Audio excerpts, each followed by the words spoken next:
Expatriate Christians today in the countries of the Arabian Peninsula have a lot of opportunities to practice their faith. They enjoy good relationships with the authorities and peacefully coexist with the peoples of the countries in which they live. This is all thanks to the many missionaries who hail from the province of Tuscany, Italy, who can truly be called builders of the church in Arabia.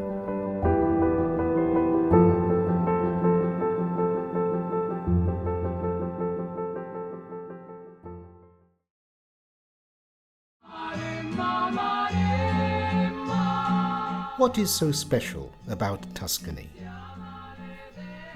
Tuscany is one of the most important regions in Italy. You know, Italian language was born in Tuscany. Very famous writers, artists, painters, architects, sculptors, they was born in Tuscany, mainly in Florence. We go to the year 1915. The Congregation for the Propagation of the Faith was looking for a Capuchin province that would bring back stability to the mission in Arabia, which was based in Aden, Yemen, since 1841, with churches, schools, orphanages, and dispensaries. For some years, Capuchins and others had come but were not able to cope with the harsh reality and left again after a short stay. Most of the Tuscan friars did not come directly from Italy, but from North India, where the Tuscan province had a flourishing mission.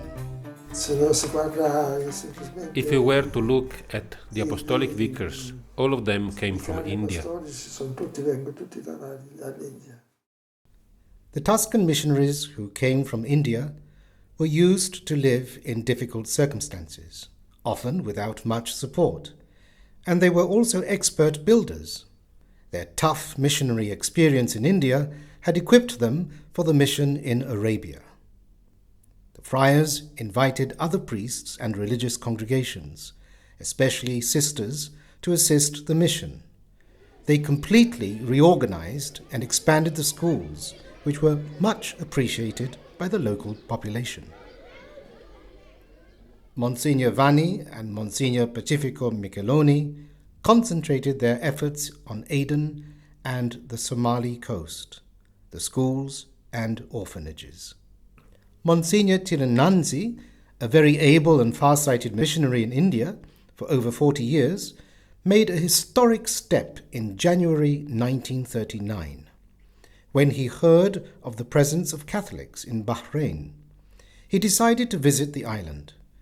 In an audience with the ruler, His Highness Hamad bin Isa al-Khalifa, he was given a plot to build a church.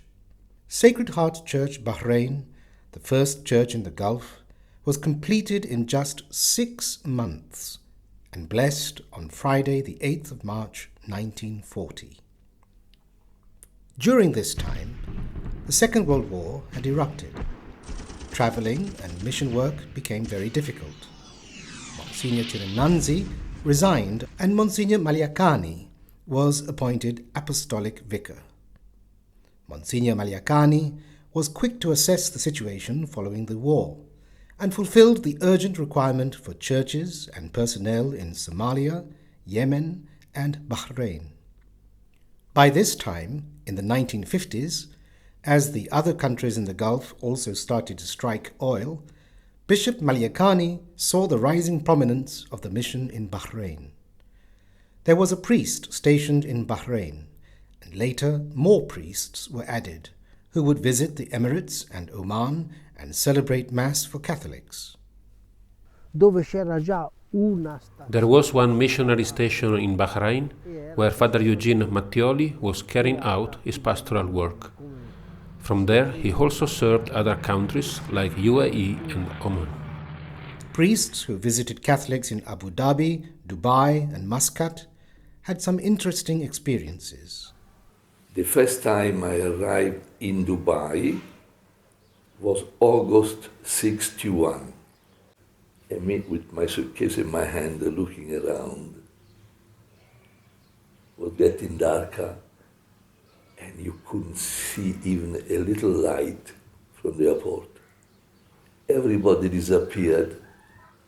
And now, where do I go? Which direction do I move? Suddenly, a Land Rover arrived to refuel the plane. I approached them. They were all Catholic boys. And the time was the priest. The joy I saw in the face of those people is something so beautiful I'll never forget. The sheikhs in Abu Dhabi and Dubai were generous in donating land for the Catholic Church, and soon St. Joseph's Church in Abu Dhabi and St. Mary's Church in Dubai were blessed. During these years, events in South Yemen were taking a turn for the worse. The British left Aden at the end of 1967. After a while, communists took control. Churches were closed, schools taken over by the government, sisters and most priests sent away or deported. I was for so long principal of the school and teacher in the school, St. Anthony High School, and then everybody knew me and everybody was coming to me. But so many times police came, Father, next time we put you in jail. In fact, once they came, they took me for one day and one night I was close in jail. In January 1974, Abu Dhabi became the residence of the Apostolic Vicar and see of the Vicariate of Arabia. A few months later, Msgr Bernardo Giovanni Gremoli was appointed as Apostolic Vicar. He arrived in the Gulf on the 21st of March 1976, when the oil boom was in full swing. His most urgent task was to find priests for the Vicariate, as thousands of Catholics were without sufficient religious assistance.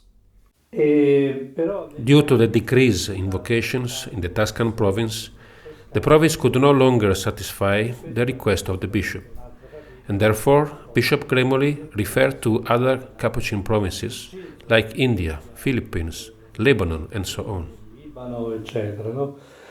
The Lord also inspired vocations in several men who were working in the Vicariate, and soon they completed their training for the priesthood and were incardinated into the Vicariate.